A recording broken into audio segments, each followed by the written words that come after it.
the reason we didn't get an agreement was because the only agreement we could have got would have been in Correct. Liverpool. Correct. Excellent. So why do you, I mean, I understand what you're saying about the developing countries. Why do you think there wasn't enough people in the room willing to set an ambitious target? Well, look, on this transition away from fossil fuels, this is the hardest yards of these negotiations, because you're asking countries to change the way our economies have been run for 200 years. Sure, but not overnight. I mean, we've spent 15, 20 years getting to this point. Understood. And it would be reasonable to say that there was sort of profound disappointment at COP29 on emissions in comparison to where we were just a year or so ago. I agree with that. And, these things tend to go in cycles. So COP28 represented, I think, quite unexpected progress, and I think the UAE presidency deserves quite a lot of credit for that, for having driven it forward on the transition away from fossil fuels. But saying that is one thing, operationalising it is another. And look, I think it's interesting because in one sense it was disappointing that we didn't get a better agreement, but as you know, Chair, the COP operates by consensus. I think. Can you give us a sense as to who it is, who were the blockers in the room? I don't think it would be diplomatic for me to sort of talk about individual countries in this context, but I think the point I was going to make was, look, the centre ground of these negotiations does want ambition. If you think about small island states that are in danger of disappearing, if you think about so many developing countries that are worried about their future, and so I think that there is there's opportunity, there is real opportunity to take this forward in the run-up to COP30 in Belém. Okay. Now, in what ways do you feel that the UK led at COP29? What can you actually point to that you would say wouldn't have happened if we hadn't provided that leadership? Look, we were working. I think I'd say this. I'd answer this at two levels, because one, people might be wondering, well, what impact does it have, the Prime Minister going to announce an ambitious target and all of those things? The impact it has is the power of example really matters in these negotiations, and giving you the authority to negotiate for ambition. And just let me unpack that. When we passed the Climate Change Act in 2008, it was then copied around the world. There are something like 25 countries that have equivalents of the Climate Change Committee. We were the first.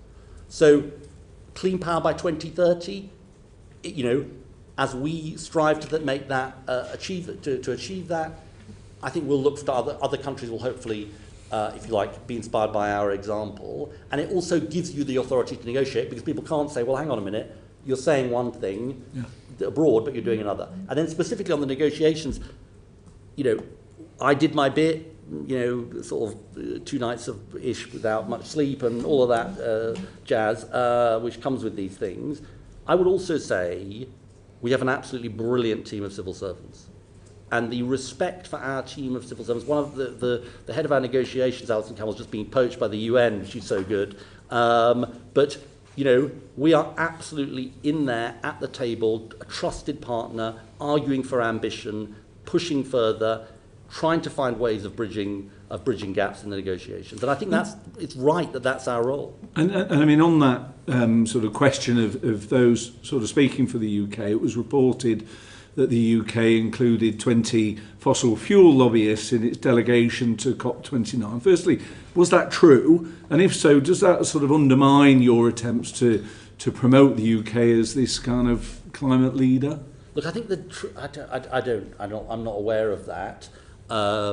You've not heard that? I hadn't heard claim that. before. Look, the truth is that there are some people who come as a part of our team of civil servants, and there are other people who get passed as part of the UK. I don't know. Civil servant and a fossil fuel lobbyist are a different thing. I mean, I don't know. I don't know. I can write to the committee about that. I'm not aware of that. But would you agree there? I'd be very surprised if we were doing that. I'd be very surprised. So accepting that you're not certain on that, would you agree with me if it was true that within the UK delegation there were 20 fossil fuel lobbyists, maybe your colleagues will be able to answer that, would potentially undermine the sense that we were there providing. That's not what we're doing. That's not what we're going to the negotiations to. Look, and the other thing, let me just sort of say in this context, we are a government that committed our manifesto to new licenses to explore new fields. This is a world-leading position. I don't think there's any doubt about UK leadership on this question. Okay. I mean, I don't know if either of your colleagues can confirm or deny that claim, or I if think not, we'll write we to can you write about to it. Why don't we write to you about it? I mean, I can come in and say that we, part of the UK delegation, did include businesses, academia, devolved administrations, overseas territories, a range of different parties. But those who were part of business were either ones that were supporting the pavilion itself or were part of events that were at the pavilion. Right. Okay. I mean, honestly, Chair, it's like this is genuinely a non-issue. People recognise around the world and in the UK, we're going to this with a very, very ambitious agenda, including on fossil fuels. Okay. Thank you. Julia Buckley. Thank you. What role can the UK play in international climate action now that President Trump has once again pulled the US out of the Paris Agreement? I suppose my position would be this, which is we want as many countries as possible in the Paris Agreement. I do think it's quite important to say something, though, about the atmosphere at COP29, and I know some members of the committee will also have been there. This is an unstoppable transition. This is genuinely an unstoppable transition because countries recognise it's in their national interest to do this. I mean, I just give an example. I don't think China does everything right on these matters, but they also installed 277 gigawatts of solar last year. By anyone's measure, that is absolutely huge. I think it's as much as the US has installed of solar in their whole history, and that's just one example. So, and the mood at COP29 was, President Trump had been elected. He was then President-elect Trump. The mood at COP29 was very much countries coming with their national self-interest and moving forward. And I think we will continue to move forward. And look, we will seek to find common ground with the new US administration. Renewables investment actually went up in the first Trump term. So, as I say, I want as many countries as possible in the Paris Agreement. I think it's a really, really important agreement. But I think we can also... This is an unstoppable transition, not going nearly fast enough, but it is unstoppable, and we can seek to find common ground with the new US administration. Thank you. And so, in the absence of the US, if China takes on a more prominent role, what scope is there for constructive UK collaboration with China to achieve good climate outcomes for the UK? I suppose the truth about this on China is there is no solution to the climate crisis without China, because they represent such a huge level of global emissions now. And this is a point my US friends, Democrats and Republicans make. And so, of course, part of what we have to do as a UK government is work with China, among many other countries, to drive forward climate ambition. Okay, and turning to the EU then, the UK does have an obligation to cooperate with the EU on both climate trade, international obligations, and what work are you doing with the EU to push that forward around these shared international objectives? I think it's a really good point. Wopke Hoekstra, who was the EU representative at the talks, and I worked incredibly closely along with John Podesta, who was the US envoy, along with Brazil, obviously the future hosts of COP30. And I think, where these talks have succeeded best is when you have developed countries that want ambition, or blocks of countries, working with the vulnerable and developing countries who see the existential threat to drive that forward. That was very much what didn't happen at Copenhagen, what did happen in Paris. I think to an extent it did happen a bit in relation to this finance goal, the NCQG at COP29, and that's what we're doing. So relations with the EU are really important in this. Do you think it's an opportunity for closer alignment of some of our environmental standards? I think there's a separate discussion, sort of, if you like, separate from the COP process, about how we can work with the European Union for our economic benefit, including in these areas around energy. But I think the reality of the negotiations is that absolutely it's crucial to these negotiations that we work incredibly closely with the EU. Okay, and then finally, what are your international climate leadership priorities between now and COP30 in Brazil, and how do you plan to achieve them? I think two or three things I would say. Look, first of all, it's important not to forget this is the year when countries are supposed to will be submitting their nationally determined contributions for 2035. This is going to tell us how far off track from 1.5 degrees we are going into the future. So I'm going to be going to India next month, working with other countries. I'm obviously already in touch with the new Brazilian presidency. So working with countries on how you can have an NDC campaign to request, urge the highest levels of ambition, point number one. Point number two, to follow up on the outcomes of COP29, including on this crucial, and I know the committee's looked at this, 1.3 trillion roadmap for developing countries. So the 300 billion is, if you like, the core. And then the one of the things that came out of COP29 is working on this roadmap to 1.3 trillion. And this is really so much part of the answer, because public money does play a role, including through the MDBs, multilateral development banks. But also, how do you mobilize private finance? This is the big change from when I was last doing this job. Now, for the majority, by some estimates, for the significant majority of the world, new renewables are cheaper than new fossil fuels. But that's true in theory.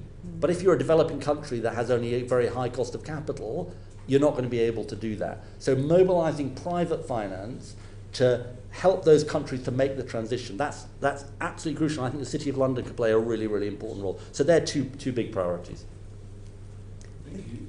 I think we will come on to some more detailed questions on that. It sounds like quite an ambitious agenda for the next COP, and you're going to need some support with that. So will you commit to including parliamentarians from relevant select committees in the UK delegation to COP30? 100%.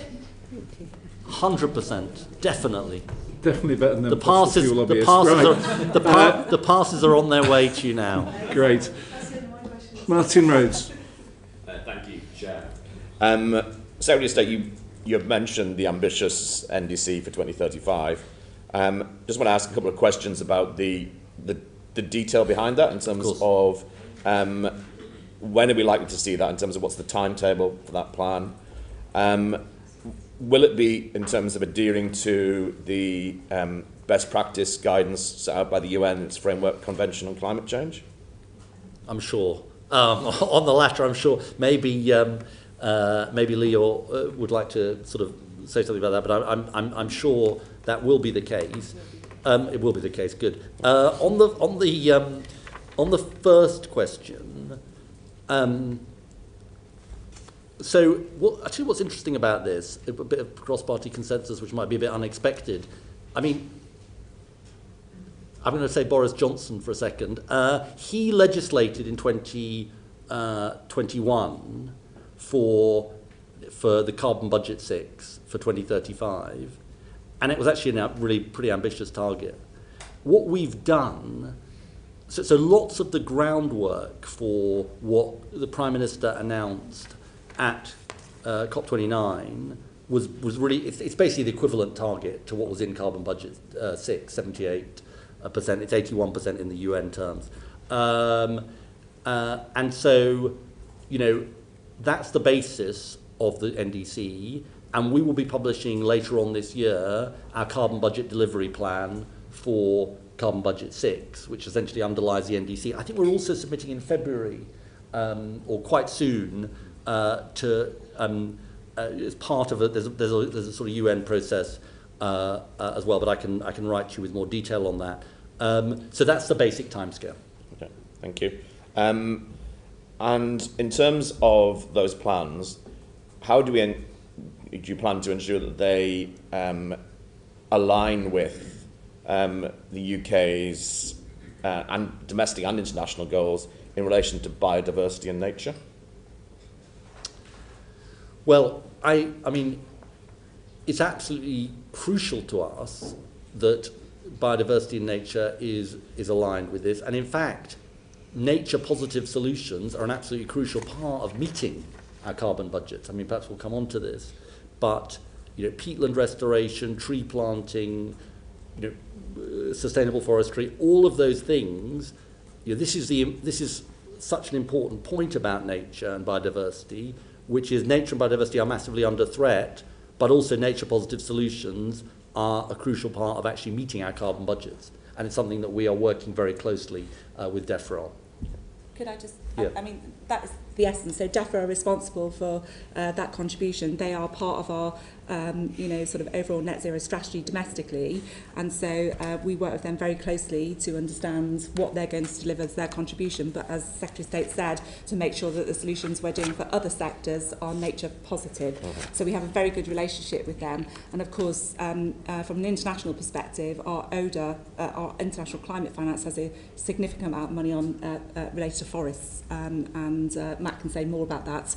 But, there's a very strong connection between the two sides. And then the only thing I would say, Secretary of State hasn't mentioned it yet, but we have Rachel Kite and Ruth Davis, who are the new nature and climate special representatives. So again, sort of bringing those two things together, because you're absolutely right, they need to be linked. Thank you. And you've mentioned there in terms of working across with other departments, in terms of achieving those ambitious targets of the NDC, a lot of those policy areas will have devolved elements in terms of devolved nations and administrations in the UK. How are you working with them to ensure that we put together the plan to deliver on this ambitious set of targets? Yes, so we do work very closely with them, and in fact the CCC, as you know, is across UK, so supports and provides advice to the different administrations. We have regular meetings, both at director level, DG level, and we have a ministerial grouping that meets every so often to make sure that we understand where we are collectively in relation to the UK targets. So we do have a good relationship with them, and as I said, work very closely on, I suppose, the macro position, but also on some of the detailed policies as well. And it's been a big part of what I've tried to do in the last 6 months, which is to have, and it's been led by the Prime Minister, which have a very different approach to devolved administrations. But I think we can learn masses from each other and work close. There are lots and lots of issues which, frankly, cross governments, and we've not only had the formal meetings, but also quite a lot of informal contact as well. Let's bring Ellie Jones in for a moment there, and then we'll come to Barry Gardner. Thanks, Chair. Secretary of State. You've talked about the 81% NDC commitment by 2035. Could you clarify if international aviation and shipping emissions were included, what would the UK's emission cut be by 2035?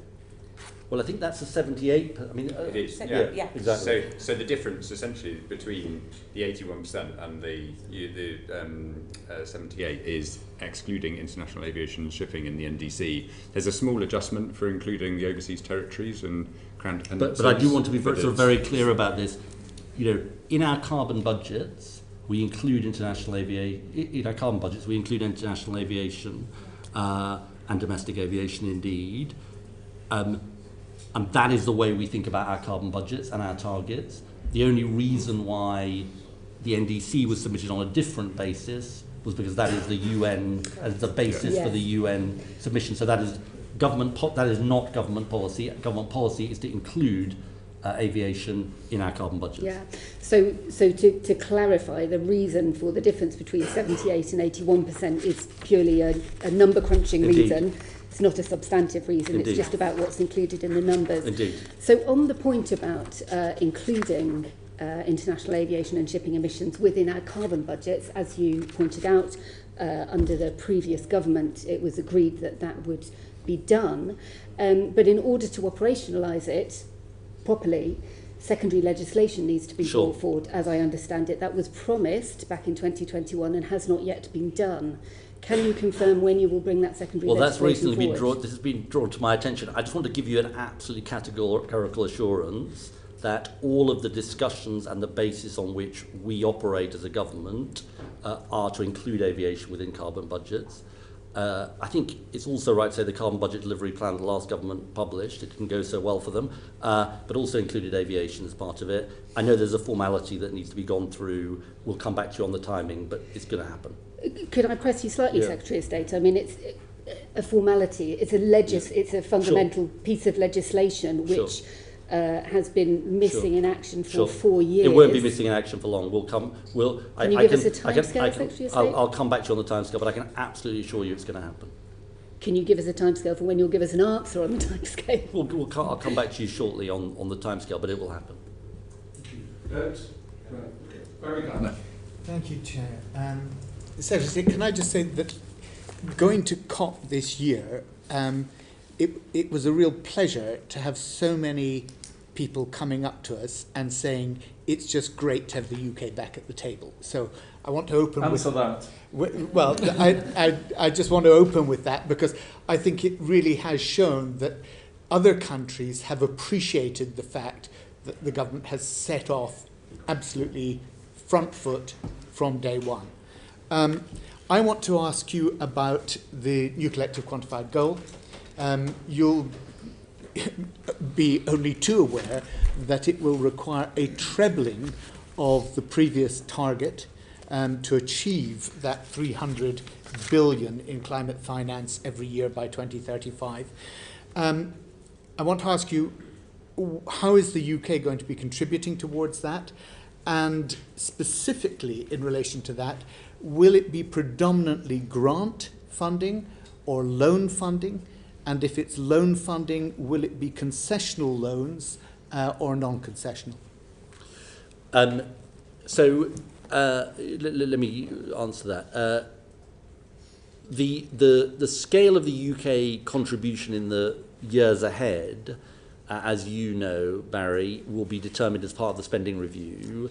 And so, if you like, the global goal was set as part of COP29, but the detail of individual countries' contribution comes after. I think, though, you raise a really, really important issue, and this is very striking to me in the negotiations, which is the quality of finance is as important to developing and vulnerable countries as the quantity of finance. In particular, the role of grants, not just loans, the issues of how quickly access to finance can be got, and also crucially whether there is proper finance for adaptation as well as mitigation. I think the last year that was quantified, 69% of developed countries' climate finance was actually in the form of non-concessional loans, which is pretty bloody useless to many of the countries, if you'll excuse the phrase, Chair. Yeah, and look, I think that there is a lot of detail in the agreement, actually, which was there after discussions with many developing and vulnerable countries about these issues of quality of finance, and they are something that we are taking really seriously. And actually, just to say about Rachel Kite, she has incredible experience from the World Bank and is playing a really, really important role on that. But I think it's really well taken. Okay, well, look, let's start talking figures, because under ICF 3, International Climate Fund 3, which is ring-fenced in our ODA, we have 11.6 billion currently, which is allocated for climate-related ODA, right? Yeah.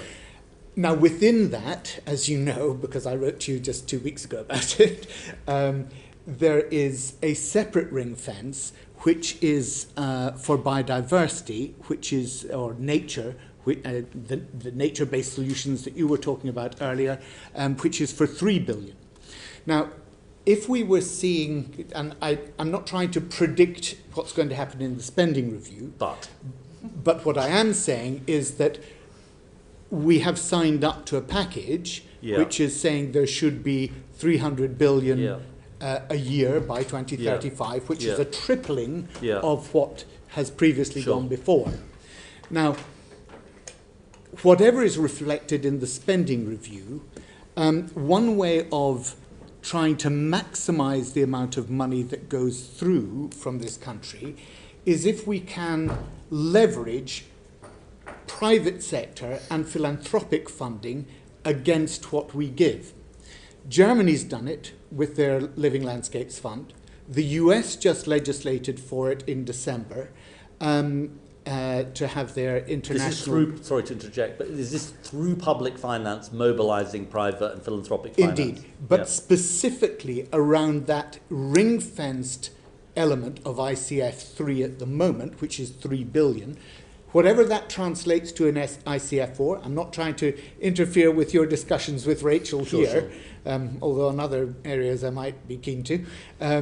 But here, whatever that turns out to be, if we could designate it for an international climate fund in the way that Germany and the US have done, we can actually leverage many more billions into it. That's been shown by what they've done. I did write to you about it, along with 32 other colleagues, 4 of whom are select committee chairs, many of the people around this table.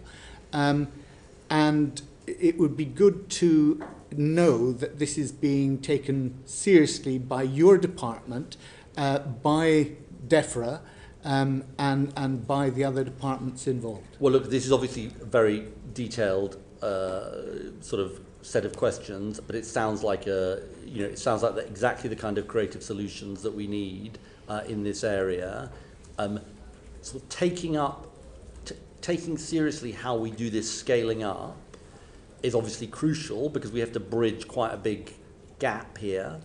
I think one of the things, I didn't say this, Chair, but one of the things that actually this process has yielded is a big stepping up by the multilateral development banks. I had a meeting with them in New York about making sure they stepped up. They set out their own target, which was really good for 2030, which showed the way they could scale up. But Barry, why don't we let me, because it's a real level of detail, as I would expect, let me take it away and we'll come back to you. Well, look, one final thing then, and that is you were good enough to talk about the importance of cross-party working. You praised previous leaders of the Conservative Party and indeed Alok Sharma, who did an excellent job.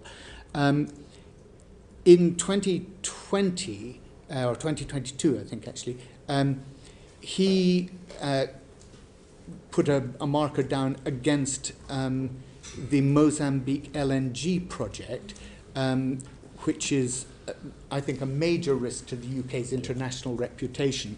This is about UK export finance.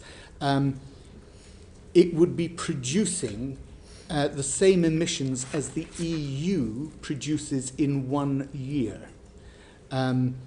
It's mired in issues around human rights as well.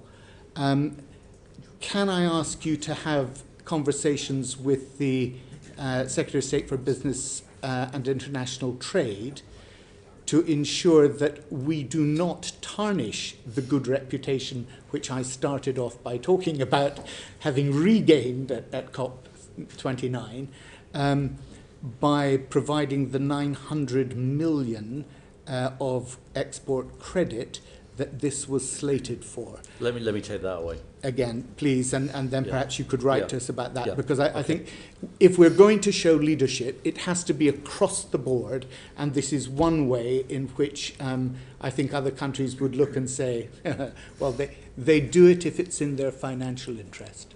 Thank you.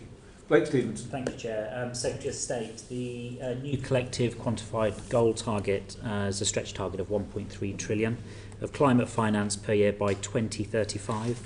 How feasible is it that the 1.3 trillion target will be met on time, if at all?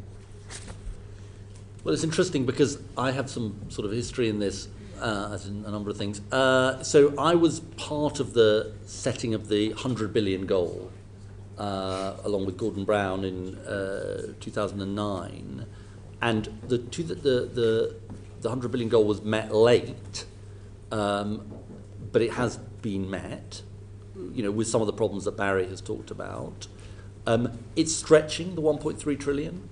I think it's broadly consistent with the Stern-Songway report. I think they had a higher public finance number, truthfully. But they recognise that there was the need for this scaling up, and we just need to give it our best shot because it's crucial for the reasons that I've said. And in a way, I think it's really important to say that this isn't about simply saying, oh, well, we can only provide this amount of public finance and the rest will have to come from private. It's a reality that we need to find ways in which we work with the private sector, so the private sector actually delivers investing in developing countries in renewable energy, among other areas, because otherwise we're just not going to help make this transition work. So, it's hard. The route map is important. The Global Clean Power Alliance is going to play an important role in supporting this, and we've got to give it our best shot. And do you think the 1.3 trillion is likely to be enough to enable the recipient countries to respond and adapt to the impacts of climate change? I mean, look, it's a number which is derived from I think from the Stern-Songway from the Stern-Songway report. So that was the number that they set out, the independent high-level expert group. All of the evidence is that the climate crisis is accelerating and the needs of vulnerable countries are greater. But this is a very, very substantial sum of money. So, we've got to get on with the process of making it real. And that's the trust issue here between developed and developing countries.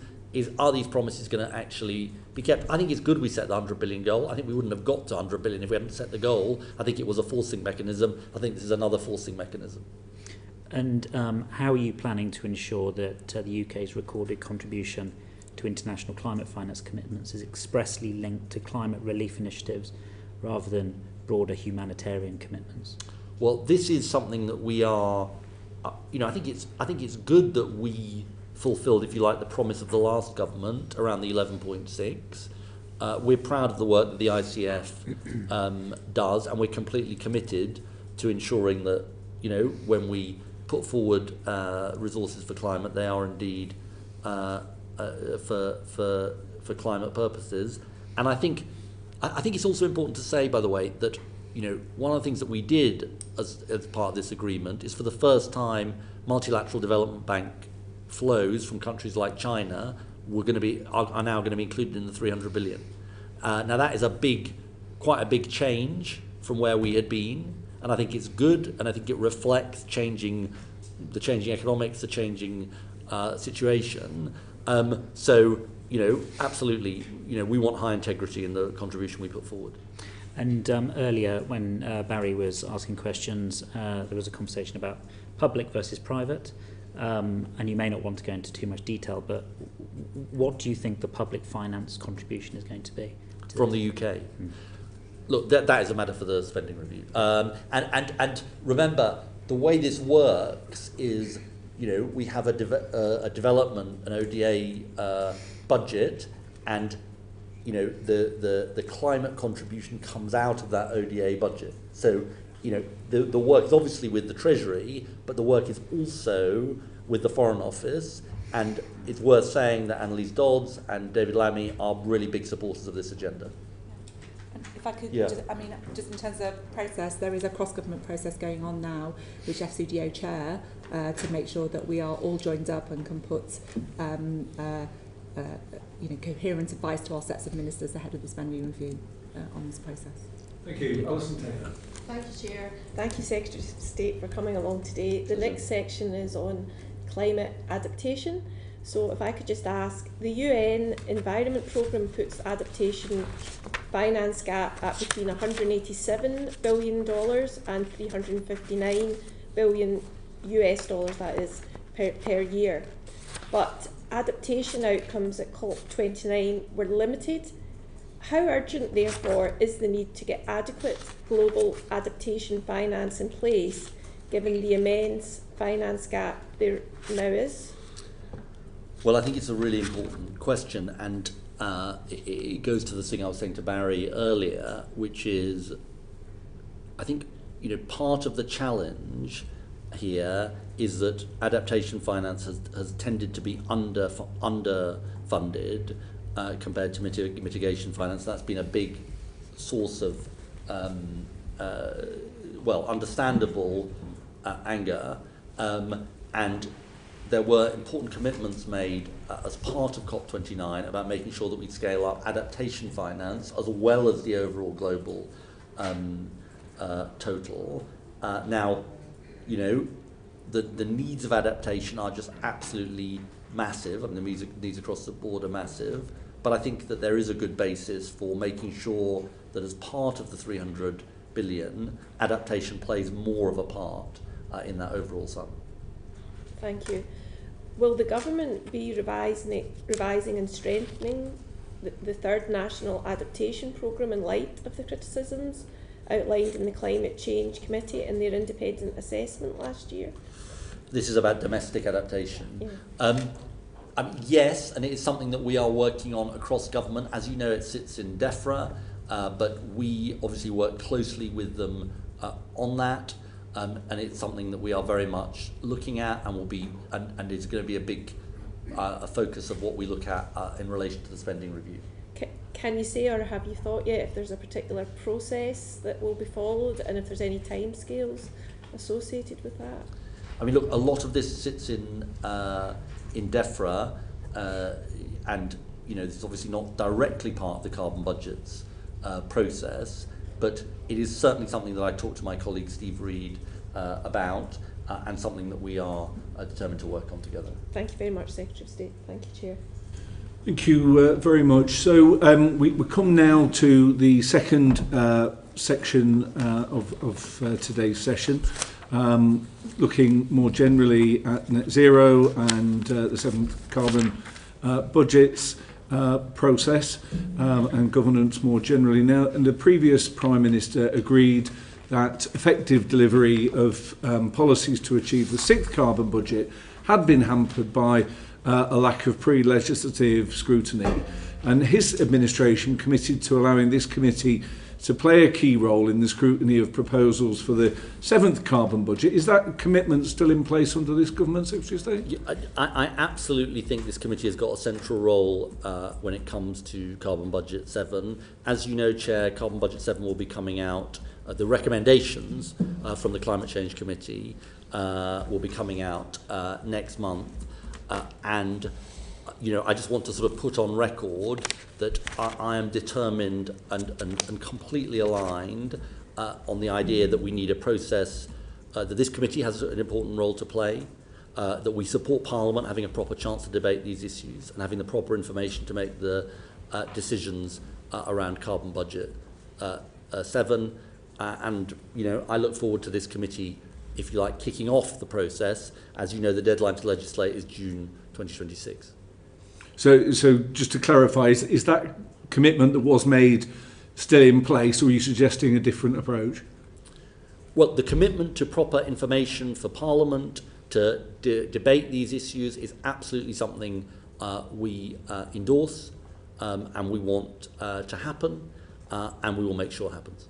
And how do you envisage select committees sort of contributing in terms of parliamentary scrutiny of that?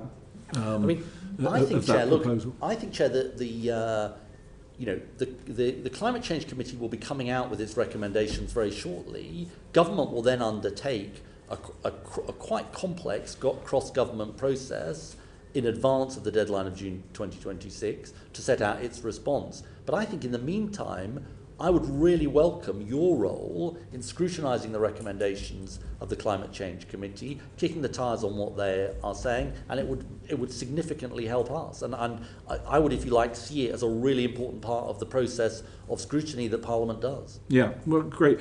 And so, as you say, the Climate Change Committee in February will be making their recommendations. When would you anticipate that we would hear the government's own sort of expectation? Look, sufficiently in advance of the June 2026 deadline that Parliament will have a proper chance of scrutiny. I'm not going to put a date on it today, but I think it's fair to say that government needs to have a thorough examination of the proposals that come out from the Climate Change Committee, and I would envisage that taking some period of time.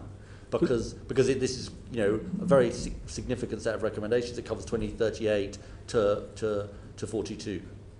I mean, my birthday's in August the 12th. Do you think I might have it in time for that? I think we will. Well, look, my instincts are we'll need a bit longer than that. We've got our carbon budget delivery plan, which is going to be coming out later on this year.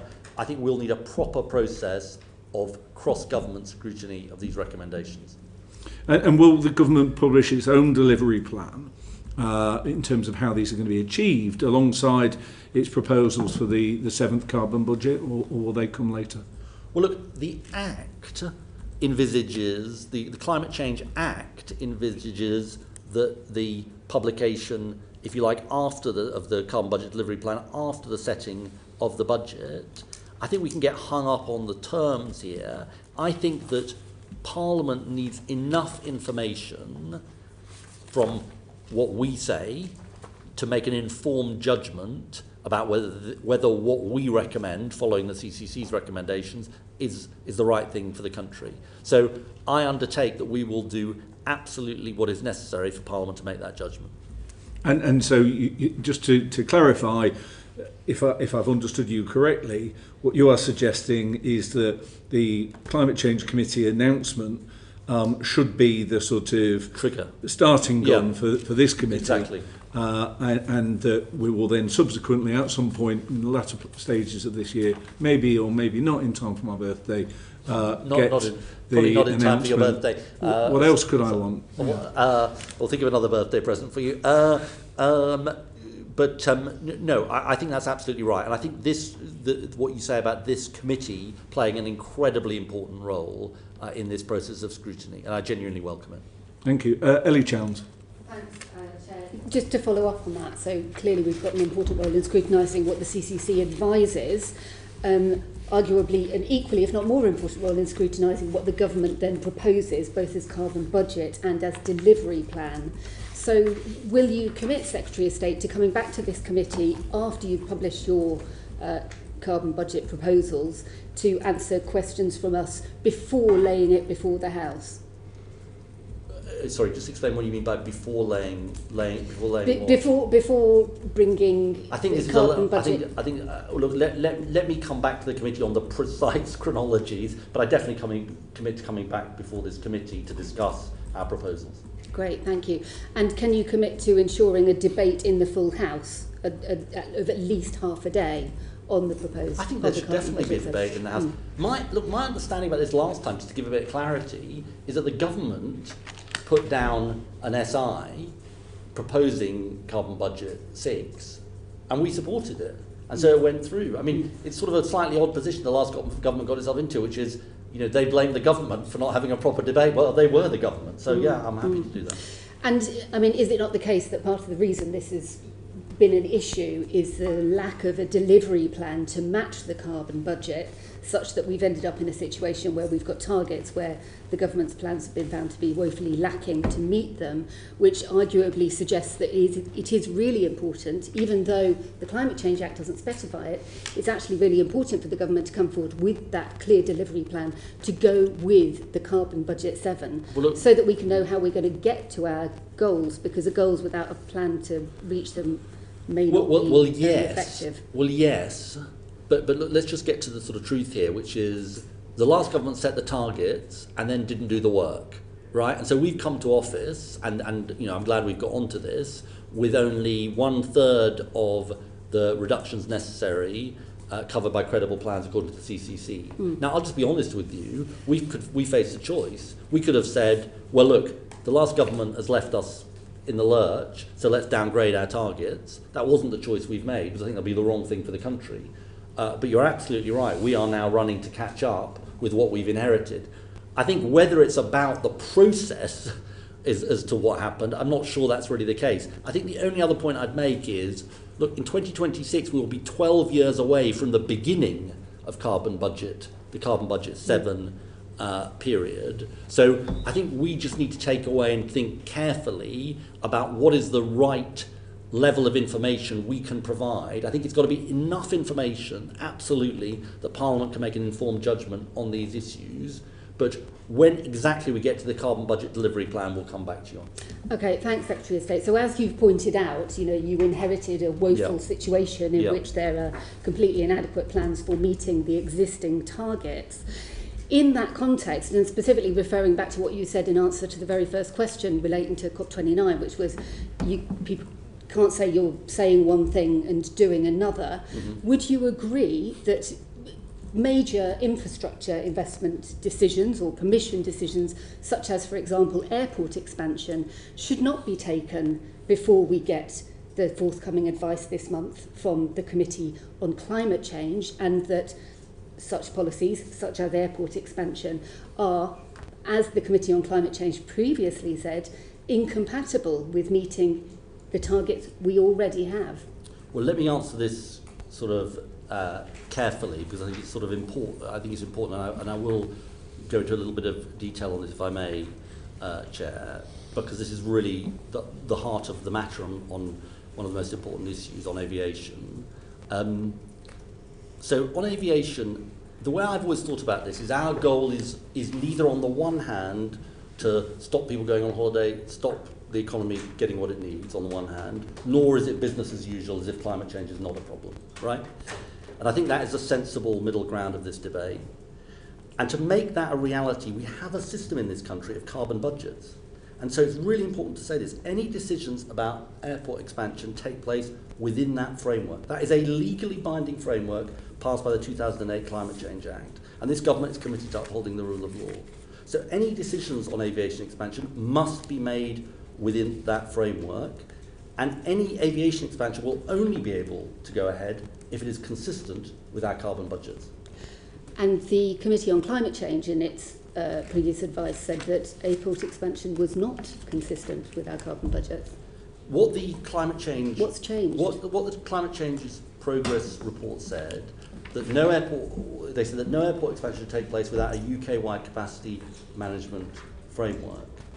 And look, I absolutely agree with the CCC, and I want to be absolutely clear about this, that any aviation expansion must be accounted for as part of carbon budgets. On their balanced pathway, there was a 25% increase in passenger numbers by 2050. Which is within existing airport capacity. Now, we have a range of mechanisms to make sure that any aviation expansion is consistent with our carbon budgets. I actually think maybe it doesn't look like it, but I think we agree about this, which is any aviation expansion must be justified within the framework of carbon budgets. And I can absolutely assure you that is the position of the government. And that is the basis, without anticipating anything that might be announced or might not be announced, that is absolutely the basis on which the government stands. In that case, Secretary of State, given that aviation expansion will increase emissions from the aviation sector, which sectors are you suggesting should contract their emissions even further in order to accommodate any proposed airport expansion? Well, look, that is a specific question about the pathway of aviation emissions, and that depends on a whole range of factors, as you will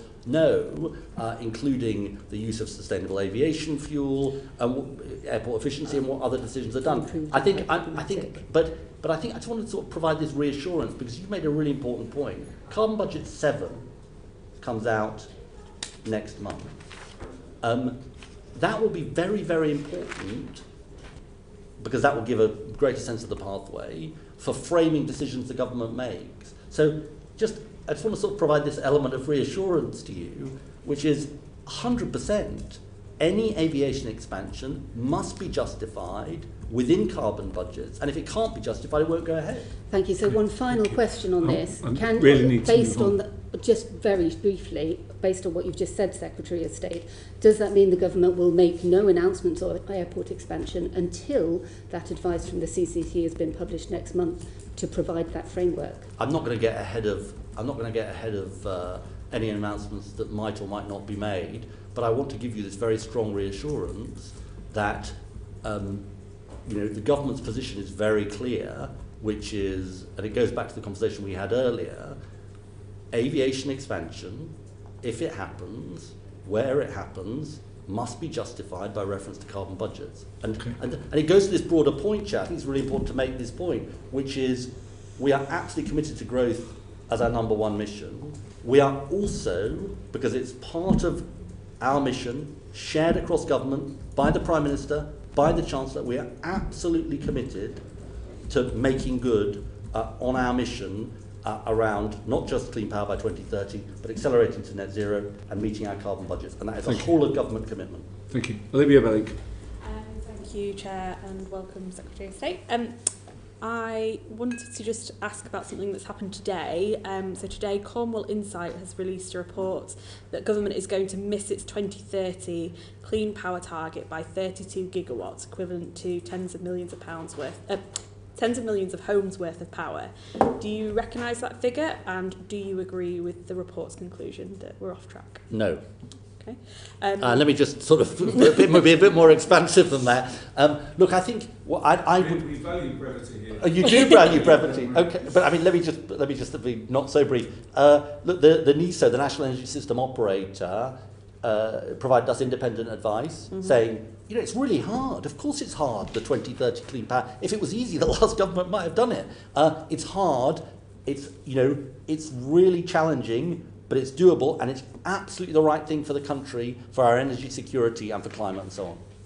Okay, so looking at the delivery of clean power and the oversight of that, there are many bodies at the moment, including Mission Control, NESO, Clean Power 2030 Advisory Commission, the Clean Power Mission Board, the AI Energy Council, and your own department. Who ultimately has responsibility? Well, I am responsible for delivering clean power by 2030. I lead the mission. It's the first limb of the 5 missions of the Prime Minister. So I am sort of accountable to him for delivering this. Within our department, we've set up something which I think is a really important body, which is Mission Control, led by Chris Stark, who was at the Chief Executive of the Climate Change Committee. This learns from the Vaccines Task Force. I talked quite a lot to Patrick Vallance about this. It's outsiders, civil servants working together with a clear mission to drive through government. And if you think about the pace we've moved at, I won't give you the long list because of the interest of brevity, but we produced our Clean Power Action Plan within 5 or so months of coming to office because we're determined to drive this forward. Okay. Just to drill down a bit more then, how are you avoiding overlap and duplication amongst all these organisations that have got oversight? I actually think that the danger is less duplication and more sort of silos. Yeah. And I think what's good about the Clean Power Mission Control is it, if you like, brings together all of the work in my department on which is relevant to clean power. And then we're also well served by the mission boards. I chair the mission board for our mission. Deputy chair is the Chancellor of the Duchy of Lancaster, Pat McFadden. And so what's good about that, and again it learns a bit from the Vaccines Task Force, is if there are blockages across government, the mission board is a really good way, working with the Cabinet Office, to break down those barriers and to sort of superpower this forward. It sounds like you feel that something would be lost with the suggestion, but would it not be easier to run the whole mission out of your department, working across government and with stakeholders as necessary, rather than the situation we've got? Or it sounds as though you don't agree with that. So look, we run the mission out of our department, both limbs of the mission, but and I just want to be so absolutely clear, in case it's not clear, that's absolutely the case. Look, it is also the case that, and I know this is, you understand this, it is also the case that we are reliant on working with lots of other parts of government. And look, I'll be frank with you, I think we are doing fantastically in terms of cooperation. If you think about planning reform, that's been a crucial part of it. If you think about skills, I'm working very closely with the Department for Education on making sure we've got the skilled workforce to deliver this. I'm working closely with the Business Secretary on some of the industrial aspects of this. So I actually think there is good cooperation across government, and I think we have good mechanisms in place to make it a reality. Is there anything that you would improve? I think the truth is it's moving at speed. It's moving at speed and that's what we've tried to do since we came to office. Lifting the onshore wind ban, consenting all the solar, the renewables auction, the Clean Power Action Plan. All of those things are about speeding this up. And I think there is something interesting in contrast to Cornwall Insight, which is, I think 2 years ago industry was very sceptical about whether this was achievable, 2030 clean power. I think the mood has changed. Talk to the National Grid, talk to the NESO, talk to others, and they're like, well, yeah, it's really hard, but it is achievable. And I think that does show the galvanizing influence that you can have by taking action and moving quickly. So you think Cornwall Insight got it massively wrong? I do. Okay, thank you, Chair. Thank you. John Whitney. Thank you, Chair. Yeah, Secretary of State, following on nicely, a key part of the government's approach, as you've already stated, to delivering net zero is the Clean Power by 2030 mission. How would you respond to the National Energy System Operators' contention that delivery of key elements of that plan are at the limits of what is feasible? It's really hard. They're right that it's really hard. You know, it's really hard. I think it's really interesting this. Look, when we came to office, there was no plan for clean power, never mind by 2030, by 2050. We're taking a very different approach. Just be very brief on this. So we're setting out how much of each power source we need, which is set out in the Clean Power Action Plan. And that's a new thing. Nobody's done that before. We're restructuring the grid queue on the basis of, well, look, if you're relevant to 2030, you're going to get good treatment, preferential treatment, but we're going to deliver what we need, including by region. We're orienting planning reform to delivering 2030, including by making it part of the national policy statement, the energy national policy statements. And then we're fashioning, as I said, the skills strategy, the supply chain strategy. We're doing something, what I call plan and build, not neglect and delay. We are taking a much more intentional approach to this because it's hard. And if we don't do it, we're more at risk on energy security, we're more at risk on climate. That's why it's so important. Okay. And with that in mind, I think I know the answer to this question, but so is it realistic to think that all the elements of this mission can and will be delivered simultaneously and at pace? Yeah, yes.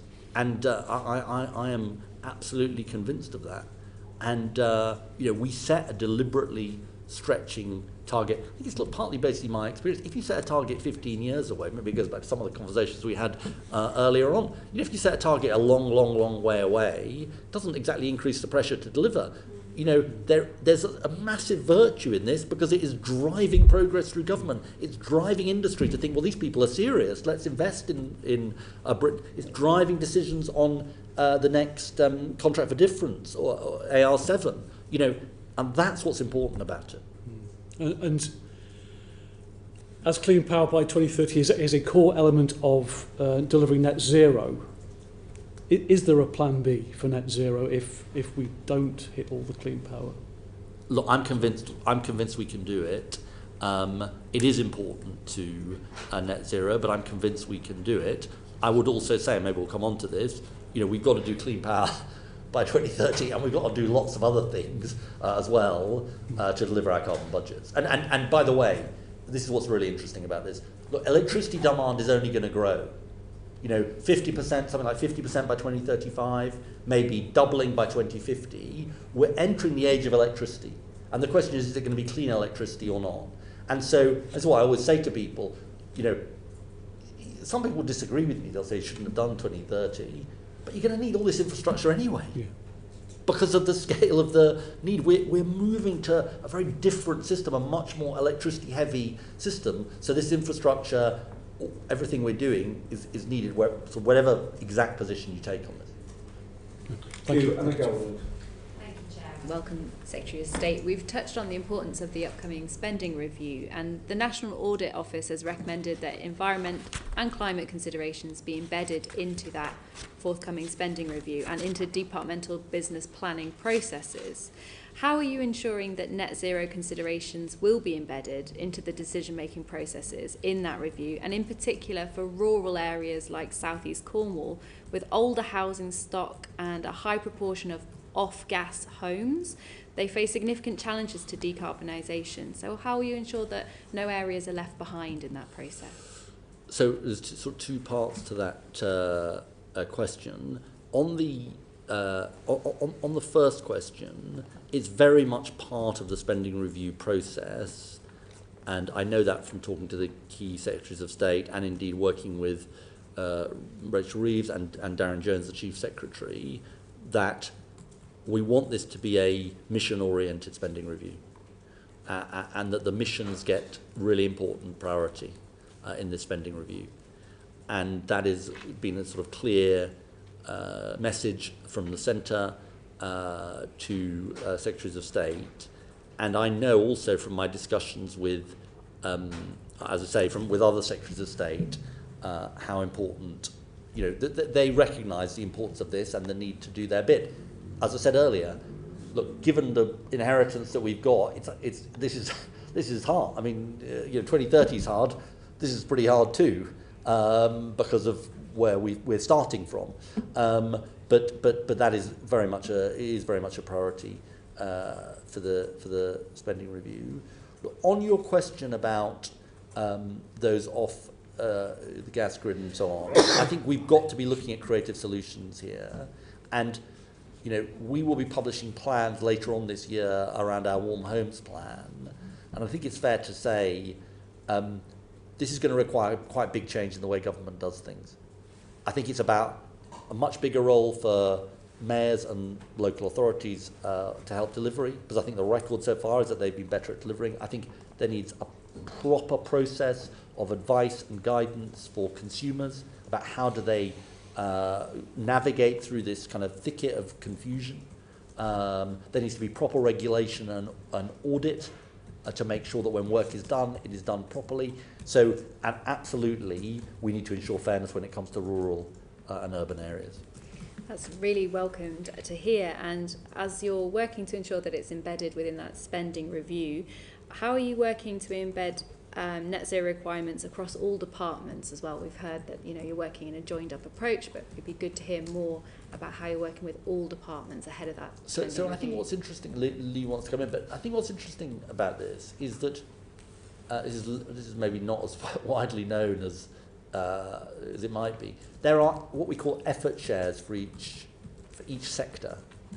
It's by sector rather than department, just for sort of obvious reasons of interactions. And that is quite an important, and this is an inheritance from the last government, that is quite an important guide for Secretaries of State to know where am I in relation to my effort share, how far behind am I, what do we need to do to catch up. So, this process is quite embedded. Look, it's definitely hard for the reasons that I've set out, but it's definitely embedded. No, I mean, you're spot on. I was going to say the same thing. So this is an established sort of pathway that was set out in the Net Zero Strategy published in 21 and sets out a pathway to Carbon Budget 6. So each department has a set of responsibilities. They're required to have a set of plans underneath that. So Secretary of State said it's hard, but that way of working is very well established actually. And as I said earlier, we have a lot of engagement because ultimately the Secretary of State is responsible under the Climate Change Act for saying whether we have a plan or not and where we are in relation to our carbon budgets. And so it all feeds into that process. So, and that applies both in terms of just the carbon accounting, but also in relation to our approach to the spending review to make sure that we've got a cross-government position on understanding the decisions that are made to support the measures in the plan. Thank you. Thank you. Pippa Halings. Thank you very much. Secretary of State, you said in your response to the Committee on Climate Change's progress report on 2024 reducing emissions that this mission-driven, mission-led government was key to tackling, the greatest global long-term challenge, which is the twin crises of climate and nature. And different to what we've had before, which is about the carbon budget, and you have each of the sectors having to say what we are, the climate and nature crisis puts an additional framework on that, and perhaps a challenge, which it was good to hear what you said to the Committee on Climate Change, and then last Friday we had the Climate and Nature Bill, which is a private member's bill, came forward. It was therefore consistent to hear you committed in that, in a cross-party way, to rebuild this political consensus, that you will be bringing an annual statement to Parliament and the country on climate and nature. And one is just to reaffirm that commitment. And then, if so, how would that integrate and breach the gap at the moment between the carbon budget delivery plans and the environmental improvement plans? What is your thinking so far, and how do you think those can be taken together? Well, look, I actually would, in the interests of sort of engagement and learning from this committee, I'd be interested in your advice and thoughts on this. So, I tell you what my thinking, and I want to pay tribute to Ros Savage and her co-sponsors for the work she did. And one of the co-sponsors is in the room, I think. And me too. And you too, right. But tribute to both of you for the important initiative. So the thing I felt on coming to office was we have all this information in my department about the climate crisis. There's a huge amount of information about the nature crisis in DEFRA, but we don't really tell the country about it. The Met Office issues a report on climate once a year, which gets a bit of coverage in The Guardian. But, you know, and so my intention, and genuinely I'd welcome your guidance on this, my intention is there should be an annual moment where we say to Parliament, look, this is what we know as a government about the scale of this crisis. But also, crucially, I think this is what we're doing as a government, but also this is what you can do as the public. It goes to this public participation issue, which I think we need to do more on. And so that's the thinking behind it. But obviously I want to, you know, take advice from a range of people about this. But I suppose I feel I sit on this information in my department about what's really going on, and I hate to say it, but how bad things are and how quickly things are moving. And I think I've got a responsibility to tell the country about it.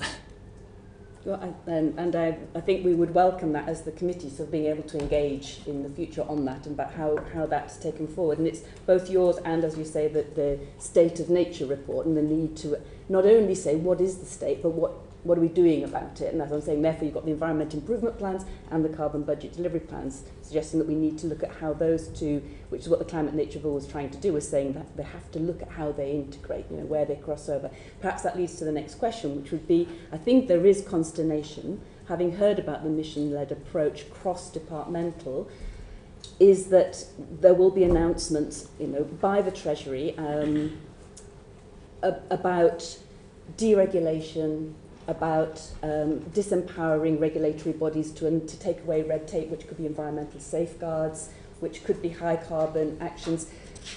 In what way do you see that this climate and nature commitment is not just in DESNES and DEFRA, but is across all departments? And because you have the effort share because of the carbon budget, but not within nature, how can we make sure that this is for all of those? Because, as you say, they're inextricably linked. Look, I think it's a really important question. I think this is shared across government, this sense of mission.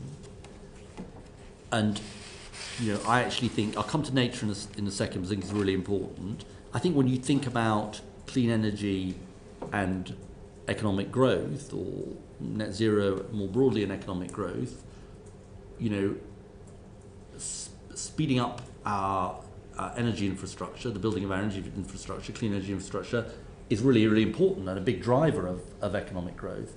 And I also think, this is the other thing I was going to say about nature, I actually think this can be done in a nature positive way. I mean, I genuinely do, actually. But you aspire that, but we're taking away all of the regulation and safeguards. Well, I think we have to be slightly careful in I'm not sure that the headlines can sometimes tell a sort of different story to the truth. I don't think I wouldn't accept that characterization. Look, I just think, you know, when you think about how do we build offshore wind, but do so in a way that actually it does so in a nature positive way. There are ways to do it, and we're thinking about the funds that can make that happen, including the developers playing a part in that. When you think about solar, which is controversial in some quarters, you can also combine that with nature positive solutions as well. I think what is a fair challenge is my department is a energy security and net zero department. Nature sits in DEFRA. And it's your question is a really important reminder that all the time we've got to make sure they're integrated. I'll give you one example of that. We've got Craig Bennett, you know, well-known champion of nature, in the Clean Power Unit as one of the Clean Power Commissioners, working with Chris Stark to, if you like, be a check and a sort of balance in making sure that what we're doing on clean energy is done in a nature positive way. So can I, and finally, just on that, in Yeah. terms of, as you say, it's taking everyone with us and it's a national conversation. At the moment, that political coalition together with the environmental movement have been ready to step up to those roles. I would say at the moment there is this moment of consternation, I would say, within the environmental movement, given the announcements that are about to come out. What ways can be done to ensure that there is honest and productive relationship to rebuild this political consensus that we need cross-departmental, cross-party? Well, look, I take very seriously working with business, working with civil society, and working with people across parties. I'll just be honest with you. I'm not sure this is the kind of thing you normally say at a committee, but I lost the election in 2015. Some of you may remember. And one of the reasons I'm still in politics is I care so much about this issue, but I don't have a monopoly of wisdom. And I think it's just incredibly important to reach out across parties, but also across civil society, and to hear the voices of those groups. I don't always agree with them, but who advocate on behalf of nature, for example. We had a good dialogue when I was in opposition. It's also a dialogue I've continued when I've been in government. And I think the British people really care about these issues. They do. They do. Thank you. I mean, just on that, I mean, really welcome what you say about the need to have a sort of a candid discussion on nature with the population, and this sort of idea of a kind of annual moment. We had just recently the Office for Environmental Protection report, which except was a DEFRA responsibility. But after that pretty stark report, we got no statement here in Parliament from your colleagues. The previous year's OEP report was only responded to by the government in the very last week that they had a statutory responsibility to do so. So it does feel like there's a kind of disconnect between your desire as the DESNES Secretary to have this candid discussion and actually what the government's doing in terms of fronting up that discussion on nature when it has opportunities to do so. This government came in July. They took 6 months from that to respond to the previous report. They haven't had a statement on this year's report. Do you see the disconnect between what you're saying and what we're actually seeing? Well, look, I'm not aware of the details of what you're talking about. I would say my colleague Steve Reed is really committed to this agenda. He's working on something really important, which is the land use framework, which people have talked about for year after year, and it's actually going to happen quite soon. I think that's really, really important.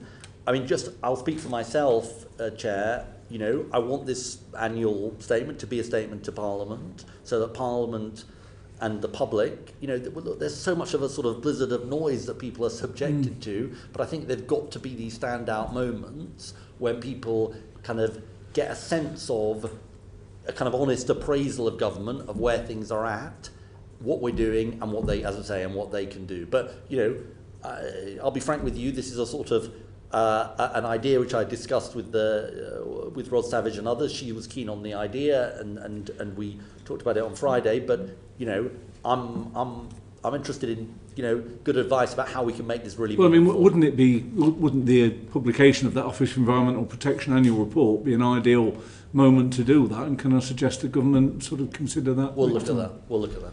Thank you, Chris Hinchcliffe. Thank you, Chair. Secretary of State, some final philosophical mopping up from my side, I think.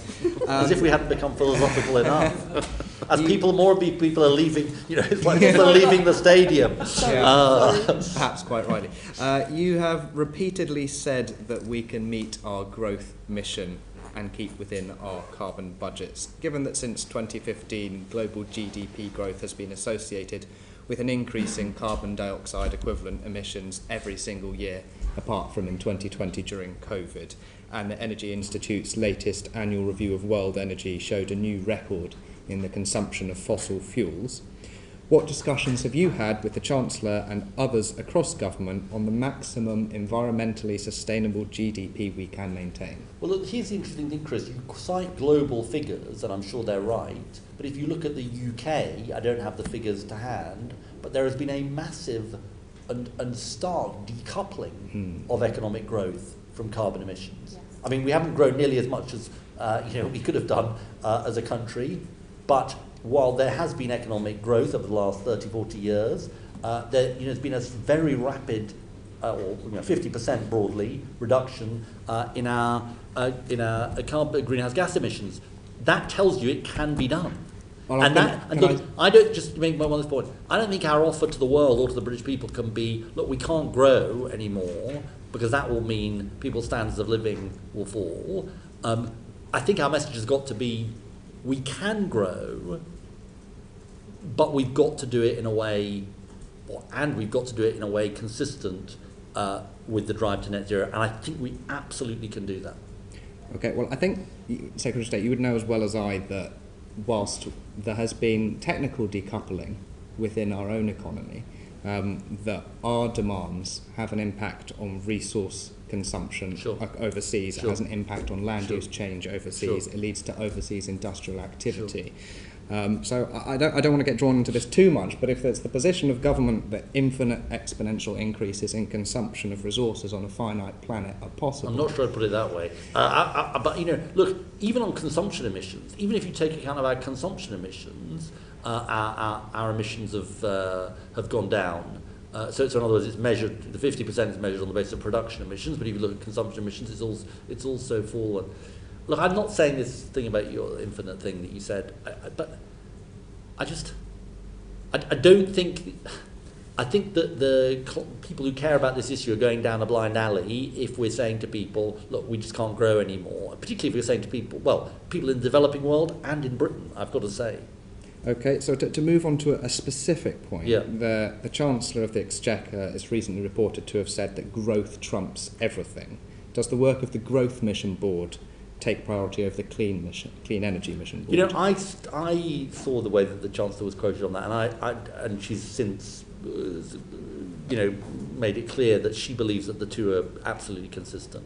She's been I'll be frank with you, she's been one of the biggest supporters of the Clean Energy Mission and net zero. She has put it at the centre of her philosophy about how our economy grows. So, the whole of the government, and we've had you're not supposed to talk about these things, but we've had a joint meeting of the Growth and the Clean Energy Mission Board, precisely because of the way in which we see the two as going together. So honestly, we see the two as absolute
assessment going forward to 2030, and then they've got assessments beyond that, but there's obviously more uncertainty beyond that.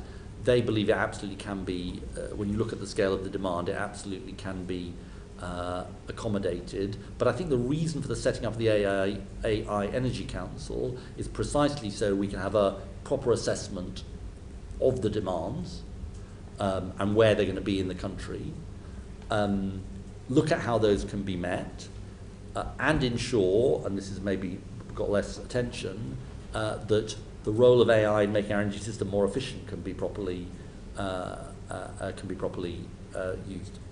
Thank you. A final point, I take that the name is the AI Energy Council, but in your discussions around the resource demands of AI and data centres in the future, do you have discussions around water resources as well, given the pressure on our water resources in this country? Is that something that is being considered within those discussions? The council is just sort of getting going, so we'll make sure we look at that. Okay, thank you very much. Thank you. I mean, just on the question about the airports, I think the DFT analysis 2020, I don't imagine it's changed hugely, said that the expansion of Heathrow would mean a shift of 27,000 jobs and £42 billion in GDP from other regions to London and the South East. As the MP in Doncaster, for Doncaster North, if it's still called that, you have obviously, I believe, supported the plans for Doncaster Airport. Were you sort of in despair when you heard this sort of announcement around Heathrow expansion, or do you really feel that it doesn't undermine, that you're still supporting the Doncaster expansion?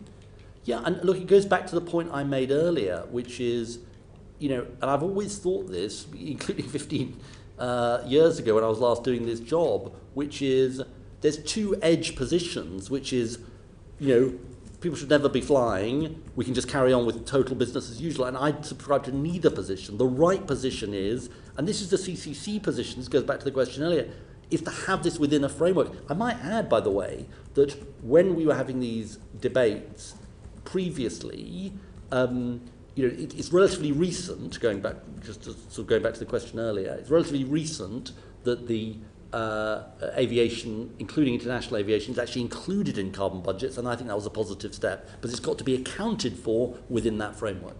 Yeah. Thank you very much. Ellie Chowns, finally. Thank you, Chair. Three brief questions, two following up on Chris, but one just prompted by your question there, if that's all right, Chair. We're in injury time, Secretary of State, would you, given the discussion that has just been prompted again, would you support the introduction of a frequent flyer levy as a policy situated in between the two extremes? I'm really sorry, I'm not going to... These are matters of tax policy, and they're definitely not matters for me, they're matters for the Treasury. Arguably highly relevant to your portfolio, but we'll move on. In response to a question from Chris, you talked in glowing terms about the decarbonisation of the UK economy over the past 30, 40 years. Of course, you will be super well aware that that is in very significant part due to a one-off and unrepeatable decarbonisation of the electricity system as we have moved away from coal and increasingly away from other forms of fossil fuels. Therefore, it's arguably not a good demonstration of the principle that economic growth can be decoupled from emissions. Indeed, in a number of sectors, notably transport, that has not happened.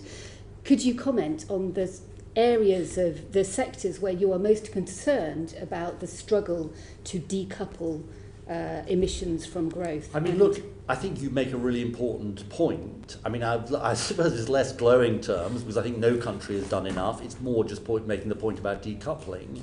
But the truth is that the power sector has seen significant fall in emissions, but the rest of the sectors we've significantly underperformed. Exactly. Industry, agriculture, buildings, transport, and we've got to do better.